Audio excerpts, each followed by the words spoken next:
In the same weekend, Kyle Busch broke an all-time NASCAR record and then smashed his car into the wall hard enough to end his day on the spot. The highs are still stratospheric. The lows are getting harder to ignore. And with his contract at Richard Childress Racing expiring at the end of this year, the 2026 season might be the most important of Kyle Busch's entire career. Let's start with the good stuff, because it genuinely is extraordinary. On Saturday, at Echo Park Speedway in Atlanta, Kyle Busch climbed into the No. 7-Spire Motorsports Chevrolet and won the NASCAR Craftsman Truck Series race, his third consecutive win at that track in trucks, and his 9th all-time at Atlanta, which is itself an all-time record. That victory was also his 68th career Truck Series win, making him the all-time leader in that category by a distance nobody is going to catch anytime soon. And it extended one of the most quietly stunning streaks in all of NASCAR. Kyle Busch has now won at least one race in a national NASCAR series in each of the last 23 consecutive years. 23 years in a row! That number is almost impossible to fully process. The talent is not gone. That much is crystal clear. But the way that Saturday truck win unfolded told its own complicated story. Then came Sunday, and Sunday was a completely different story. Kyle Busch had already set the tone for the 2026 Cup season with a remarkable showing at Daytona, qualifying on pole for the Daytona 500 at 183, 651 miles per hour. The best qualifying lap of his career for that race, in his 21st attempt at winning it. He told the media after that lap, "Certainly, here on a Wednesday night, being able to qualify on my first pole for the Daytona 500, that's pretty special. It would be really nice to be doing an interview like this about being no one. Come Sunday night, it wasn't to be." He converted that pole into a 15th place finish, respectable enough, but nowhere near the result the number 8 team needed. Then, in Atlanta on Sunday, running in the Cup race just 24 hours after his truck victory, he got caught up in a crash in Stage 2 that ended his afternoon with a brutal hit into the wall. He had a simple message on the team radio after the impact. "It's killed. Single car wreck. F. In cool. See you later." He is now 24th in the Cup Series standings, averaging a finishing position of 24.5 through 2 races, with 0 top 10s, 0 top 5s, and 0 wins. The contrast between the truck driver and the Cup driver has never been starker or more painful. To understand how Kyle Busch arrived at this crossroads, you have to understand the arc of his time at Richard Childress Racing. When he arrived in 2023, after his bitter split from Joe Gibbs Racing, where he had won both his championships, the early signs were promising enough to calm the skeptics.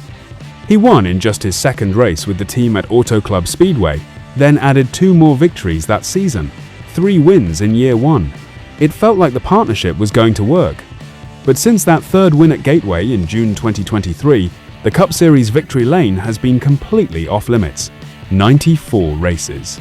2 straight seasons without making the playoffs. For the first time in a career built entirely on winning, Kyle Busch is experiencing something he simply has no blueprint for.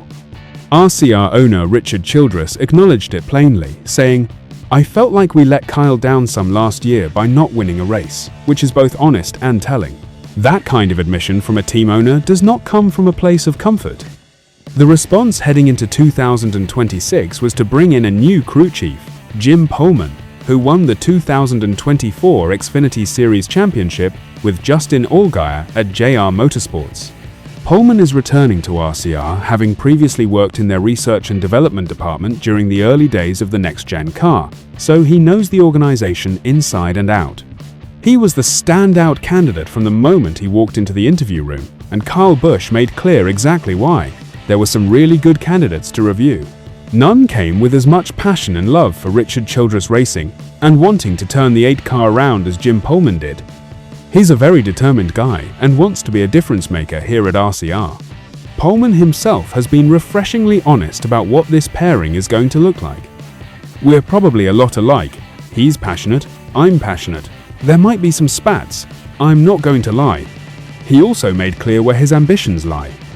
The goal for me has always been to race on Sunday and make it to that level, and have an opportunity to win Daytona 500 cents and win at the highest level. By day 2 in Daytona, Kyle Busch was already encouraged. Working with Jim has been good. He's a very determined guy and wants to be a difference maker here at RCR and with the 8 car. But the partnership is barely 2 races old and is already starting from an uphill position. Kyle Busch has been nothing but direct about the stakes. When asked what he needed to see to remain at RCR beyond 2026, his answer was 3 words: "You've got to get back to victory lane. It's all about winning races.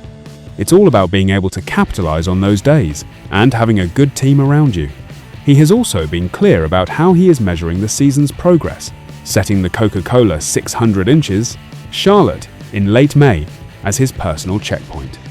I've always kind of said once you get to the Coke 600, that's sort of where you'll fall in the season, where your points are and where you kind of stack up.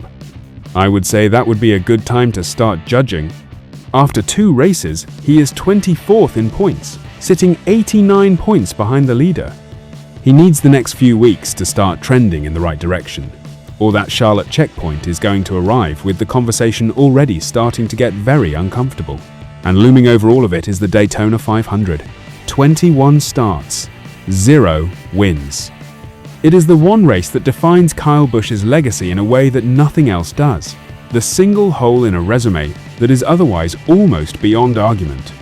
When Dale Earnhardt finally won Daytona in 1,998 inches, his 20th start, driving for the very same Richard Childress Racing organization, it was one of the most emotional moments in the sport's history. Kyle Busch just attempted it in his 21st start, from pole, with a new crew chief and everything to prove. He finished 15th. The dream lives on, but the window is not getting any wider. Pohlman went into race week saying publicly that he believed this was his driver's year to finally win it. It wasn't. But the determination in that garage is real, the talent is still undeniable, and the streak in trucks proves that the driver who scared every competitor in NASCAR for 2 decades has not lost his edge.